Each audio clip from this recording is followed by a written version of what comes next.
To speed up, for example, the renderings or get more details, we can play a little bit with the preview settings. So you could go to render,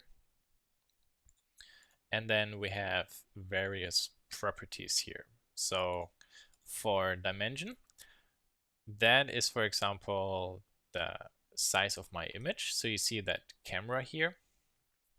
If I, let's say, put this one to 800 by 800, you see it's a cube or square. I type in 400, it's more rectangular landscape format. 600, it's more like a traditional screen. And then you have 100 or percent. And then if I would make a final rendering, for example, I would here only render 400 by 300, so 50% of it. Then maybe for the preview, if you go to sampling, you can turn this one to 2. That means it stops at 2 samples. If I put this one at 50, I will just continue counting till 50 and then stop. So the samples, basically, as you can see, the more samples, the cleaner the image will get, and the longer you let it calculate, the less grain you will have. Well, small advice here, too much grain will definitely look bad, but a little bit of grain is not necessarily undesirable, because it simulates a little bit the feeling of, for example, the film grain you naturally have inside photography. And then we also have the samples for render. You can set this one to 10 or 150, 200, based on what you really need. So I can't really give you a specific advice for what you need, but most times if you start working with 100 or 150, you will get good results. And if you then still need more, you can still increase it. Then light paths. Now this might sound a little bit more complicated. By default, this one is set to 8 and 3. Maybe at the beginning you can set this at 4 and 0. You see that the rendering is going to be a little bit quicker. And so what does bounces mean? As I mentioned before, for example, in this image, the light from, or the light ray from this light gets emitted, hits a ground plane, and then bounces off. So this is like one bounce. It hits another object, bounces off, hits another bounce. And at 4 bounces, for example, then the light ray stops being calculated. The more bounces you have, the more the program has to calculate, the longer the rendering can take, but maybe the more realistic or the light effect will feel. The smaller you make the bounces, for example 1, for example here at 0, you see the lower part is kind of like way too dark, because the engine does not really calculate the indirect lighting good enough to really give you a good feeling. But you see that the speed got a little bit quicker. If we set this to 4, you can see there's a lot more happening down there. So it's more realistic. There are a lot more settings to this, but I just leave it at the moment to this. For quick renderings, 4 and 0 could be okay. And let's take a look at what we have else. You could, if you have a complex scene, actually have this one turned on. And for example, you can use spatial splits as well, for example, for final renderings to speed it up. So I talked a lot about final renderings. To do this, you could go to Output, click on this folder, and then maybe select your desktop, accept, and now my desktop will be the default output destination for my images when I do a rendering.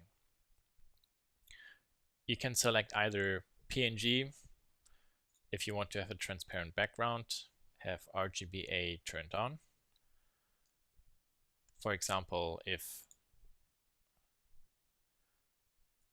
move my background to here, let's say this way.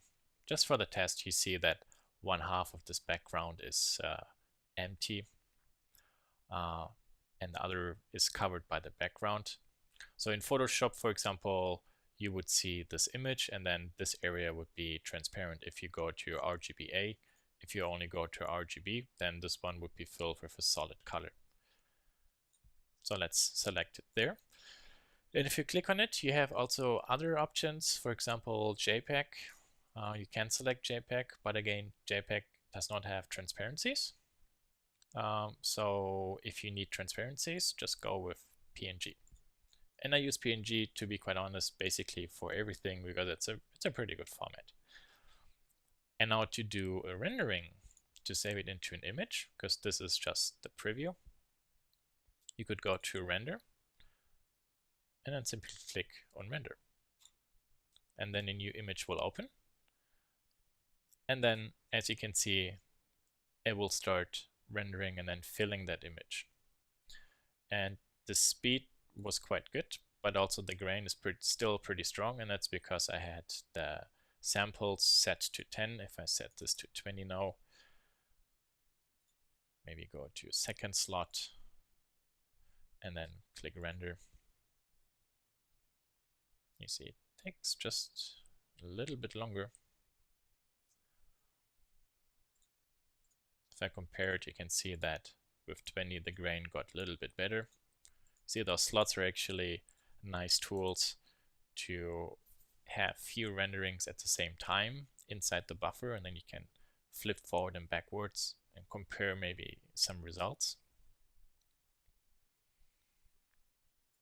So 10 samples, 20 samples, 40 samples, and you see it's getting cleaner and cleaner. Also the render time from 2 seconds goes up to 10 seconds. Let's set this one to 100.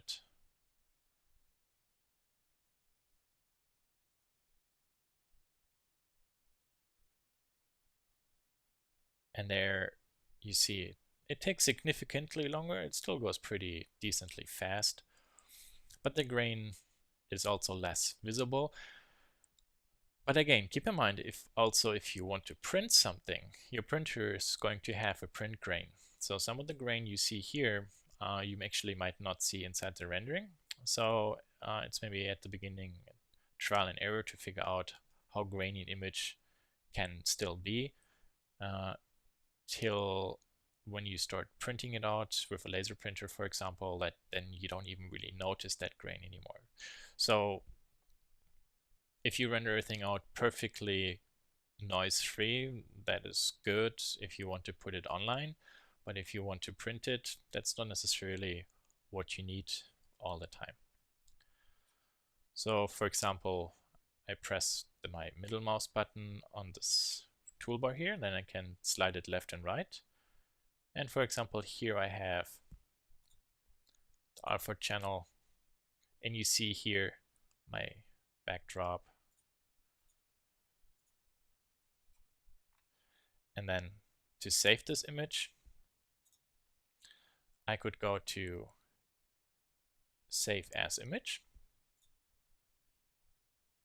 go to RGBA, go to Desktop, and let's say I call this one Test, and click Save.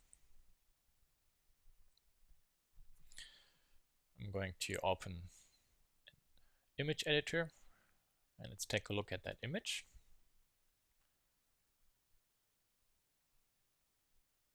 And there it is. And as you can see, the background is actually not transparent, because even here you noticed when I clicked on the alpha channel, it's all white. And that is because I forgot to point that out first. Let me see where that is. Was it process? No, where was it? I think it was in film. Yes, transparent. There, this has to be turned on. And then as you can see also here, my backdrop is actually transparent. So let's do a quick rendering again. Just set this to 10 so it's quick. And there we can see black and white. So what's white is solid in Photoshop and what is black is transparent in Photoshop. And then File, Save Image As.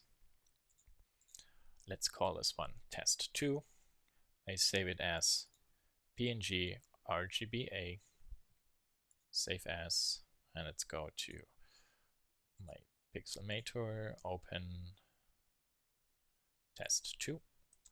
And there you can see already the background is now transparent. So in this way, for example, if you just have an object and no background and you need to put it on a white backdrop in a presentation, then you can render it with the background transparent instead of going to Photoshop and trying to cut everything out. So that's, for example, how you can fine-tune a little bit your rendering and how to save then your rendering into a file.